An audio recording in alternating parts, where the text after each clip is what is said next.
really care about what others think? I would be lying if I said that little thought doesn't come in every now and then. Once you are in the comfort zone, you are not going to see any beyond that. That's where dreams die, in the comfort zone. What's the thing that you feel people need to do differently? When you understand the game, then you can start to...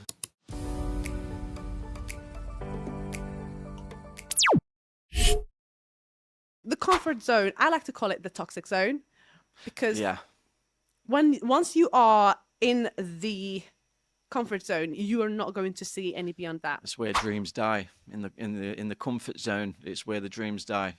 You know, we've got to be pushing ourselves. Like I was saying earlier with the risk thing, in 9 to 5, there comes a point where it's make or break, and you can either be in that toxic zone and stay toxic in your head, or do something about it.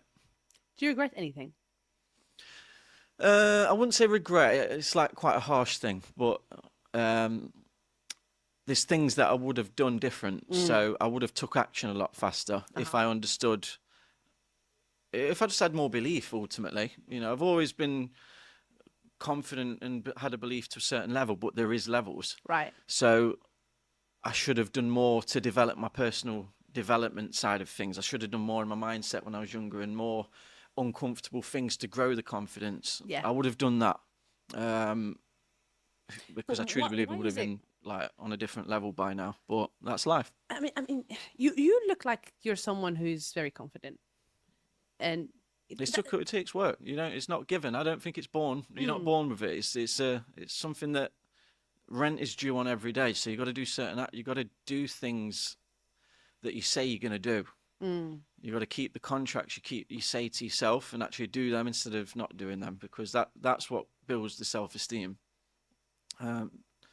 10,000 steps a day, for example. You know, if you can do that consistently, yeah, then you're going to get more confident and healthier. If you're trying to build your business and you can do 5 DMs a day to new businesses. yeah, If you do that, you're going to see your business grow, and then you get confident. Yeah. So it's keeping those contracts with yourself that you say you're going to do, whether it's personal or a business thing, and that builds the self-belief. Because I actually do this. I do this. I am this person. Do you know what I mean? And do you really care about what others think? Ultimately, no. But I would be lying if I said every now and then that little voice creeps in, say, "Oh, what if someone thinks that?" But then it automatically gets battered. I'll just slap it away. So ultimately, no, I don't. But I'm not. I would be lying if I said that little thought doesn't come in every now and then. But there's a process for that, and you get rid of that, and you don't allow that to stay in your head by doing the things that keep your confidence high and your self-belief high, whatever that is for you. So yeah, ultimately, no. Yeah. Have you ever doubted yourself? Oh yeah. COVID was a big one. In COVID, is this business going to work? I believed in the model, rent to rent, SA. Believed in the business because it worked before. I was demonstrating I could do it. But then when COVID came along, it's like, can it sustain through a global hardships, pandemic? Is this possible? Yeah. And again, ultimately, I managed to maneuver, innovate, and think of different things to get through, which then backed up the confidence, self-belief again. It's all a circle, right? So it's about being innovative as well. But Beautiful. yeah, I definitely did. Yeah. Beautiful, beautiful. So in terms of Sean, who was, I know you're now 22, 23 years old, right? So Oh, yeah. the 5-year-old Sean. 35, 25. So the 5-year-old Sean, if he's sitting right there next to you, what would you say? Oh, what a great question. Be the man that you know that you can be. Be the king that you are. You know, be the person that you want to be. And ultimately, like you said on your previous question, don't let anyone sway you, get in your head, believe in yourself. You can achieve anything. And they're the very same things that I will and will tell my son, and continue to tell him, because I never had that. You know, no discredit to my parents or anything like that, but you don't know what you don't know, right? So they didn't know that kind of stuff. But the power in words is unbelievable. So affirmations, that kind of stuff, but without being too woo-woo-y, you know, what you say to yourself and how you talk to yourself will play the ultimate factor in the actions that you take. Wow. I've heard something, I think I've shared it on my story the other day. It was your parents want the best for you, but they don't necessarily know what's the best for you. They want to protect you. That they want you to do well, but the level of protection, and I know this for experience from having my own son, I've felt that level of protection. Yeah. You want your kids to be fully protected, and as a byproduct, any risk adverse kind of things are secondary. You don't really want them to do that as such, but again, it's understanding that to get somewhere in life, you're going to have to risk, and you want the best for them, and you want to protect them as well. So it is the protection thing which outweighs the risk, in my experience from my parents. How about yourself? Is that kind of what you've witnessed? Because it's like, why don't they want the best for you, right? But they don't understand. Yeah. To an extent. To be fair, I used to have, I used to be in a job. Yeah. A 9 to 5 job, and I had security. Yeah. And my family is back home. They're all in Algeria, and my mom used to think that I was still employed. Right. When I decided that I don't want to work for someone else anymore, I stopped working, and I started focusing just on myself. Yeah. Obviously, at that time, I had like a few properties. I think I was like 5 properties, and I said to myself, I'm getting more from my own properties working for myself than I'm getting from a job. So why am I still working for someone else? Knowing that if I work hard, either for them or for myself, the only difference is that where am I going to put all my energy? Is it making someone else rich, or making myself rich? Yeah. Or making someone else successful, or making myself successful? I chose myself. I chose me. Yeah. But what my mom, she was always thinking that I still had a job. She didn't know. If I told her, she would go crazy, and she would be, because she's thinking, my daughter is alone in a country that she's not really familiar with. Yeah. She doesn't know how it's all in her head, trying to protect me, trying to make sure that I have everything that I need. Yeah. Have you eaten? Have you slept well? How many hours of sleep did you have? Did you go to work? Okay, is everything okay? I'm like, Mom, like you don't have to be asking all these questions. But I understand it. I don't have kids on my own, but I do understand. Yeah. So I wanted to protect her.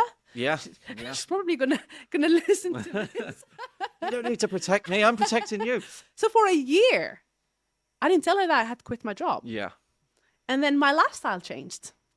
I started driving a better car. I had a better lifestyle. I started wearing better clothes. I started sending more money to them. Yeah. I started doing more charity. So she started noticing all these change in me, and she's like, so did you get promoted or anything? I'm like, no, Mom, it's time for me to tell you, it's my own business that's generating me this. And she's like, but you still have your job, right?